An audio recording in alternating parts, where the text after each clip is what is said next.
All right, so part two, making the offer. So until now, we haven't asked anybody for a meeting yet. We secured some time. Hey, Nick, do you have a minute?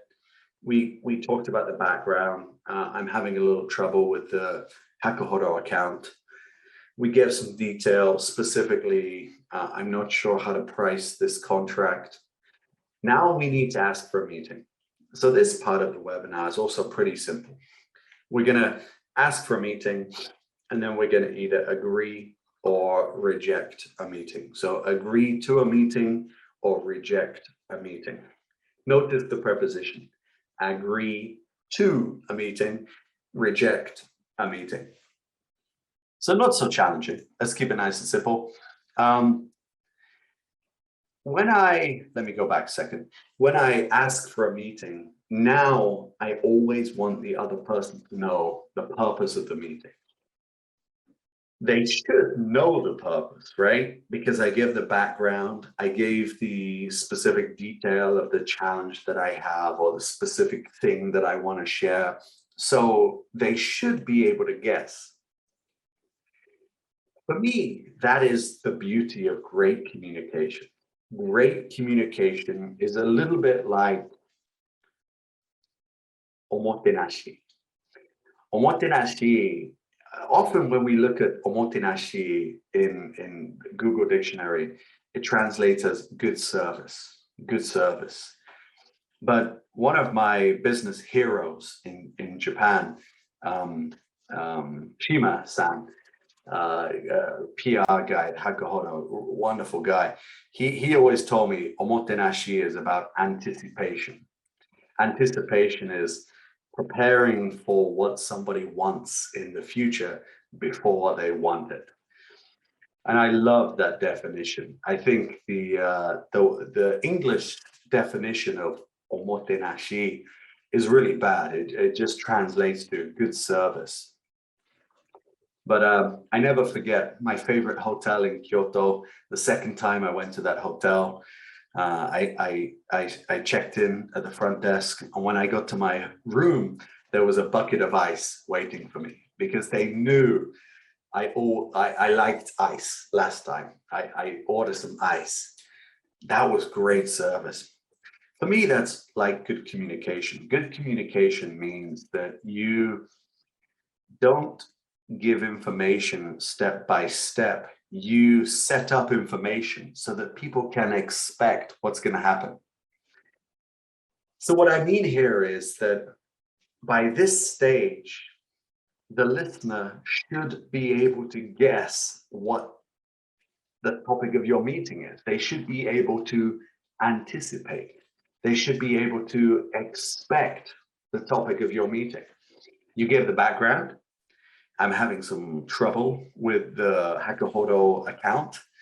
You give specific information. Specifically, I need some help with pricing.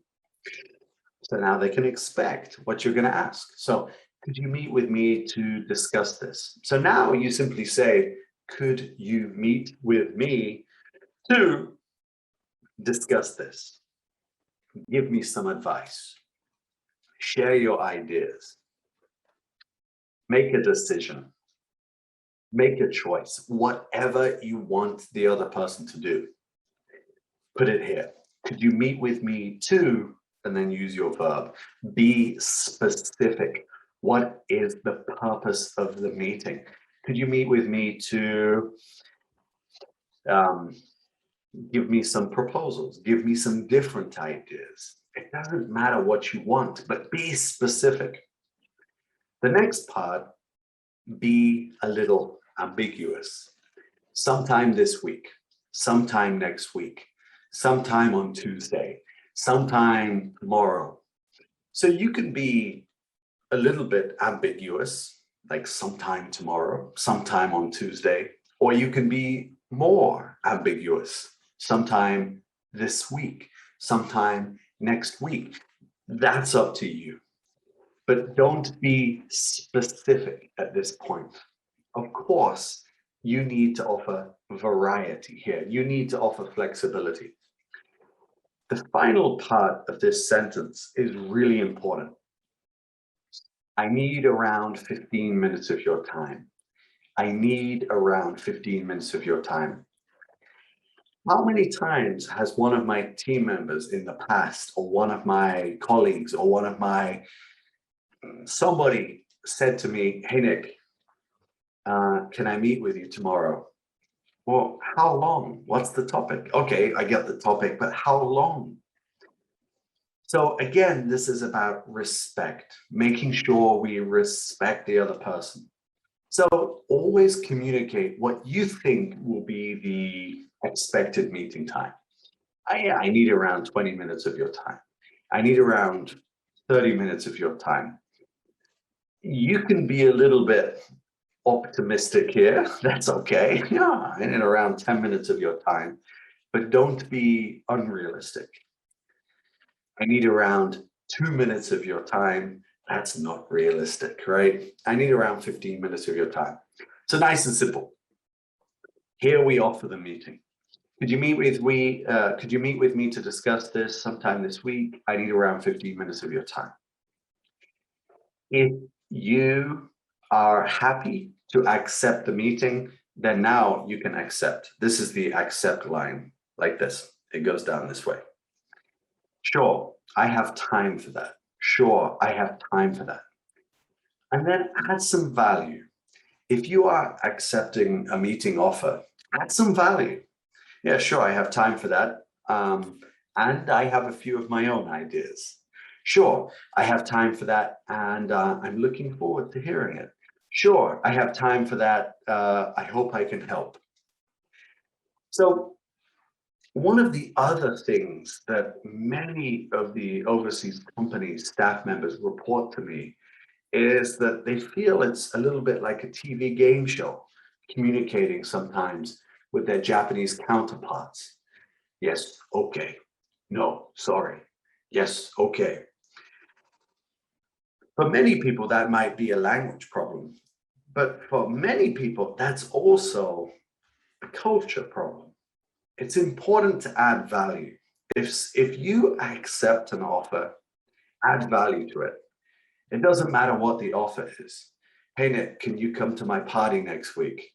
Hey, sure, sounds great. I'll bring some wine. So when you accept an offer, add value to the offer to show that you respect the offer, you appreciate the offer. So nice and simple. Hey, could you meet with me sometime this? Could you meet with me to discuss this sometime this week? I need around 20 minutes of your time. Sure, I have time for that. I have a few ideas too. So add value.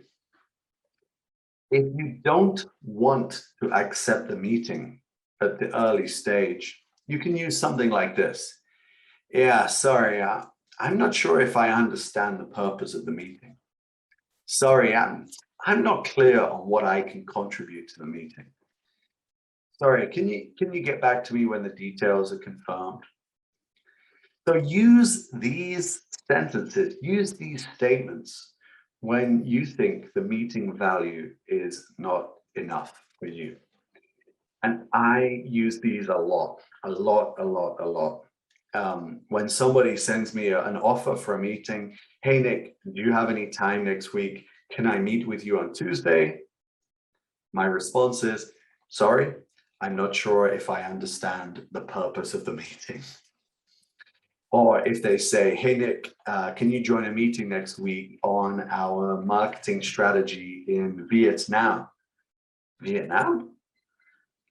Sorry, I'm not clear on what I can contribute to the meeting. So I'm never afraid to reject a meeting offer if I think I don't understand the purpose or I don't think I can contribute to anything. Me being in a meeting has no value for me. It has no value for anybody else if there's no clear contribution, if there's no clear value. And if they haven't communicated the value proposition of the meeting, you can simply say, yeah, can you get back to me when the details of the meeting are confirmed? So don't be afraid to reject any meeting offer if criteria are not met. Number one, If there's no clear purpose of the meeting, state, yeah, I'm sorry, I'm not sure if I understand the purpose of the meeting. 2, if you think you're being invited to a meeting where you don't have any value, say it. Yeah, sorry, I'm not clear on what I can contribute to this meeting. 3, if you think that the basic details of the meeting have not been communicated, then say, hey, can you get back to me when the details of the meeting are confirmed?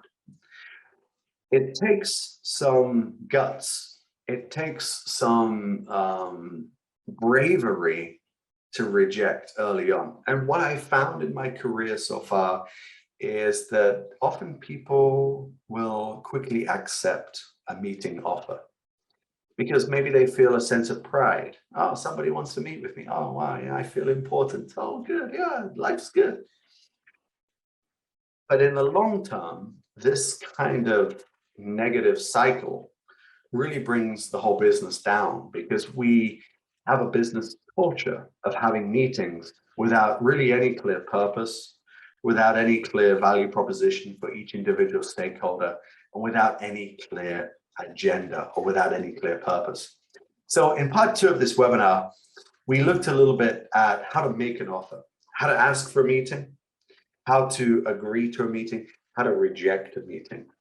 And we learned that when we want to offer a meeting, we want to be quite specific. Could you meet with me to? Specific goal. And then a little bit general about the time.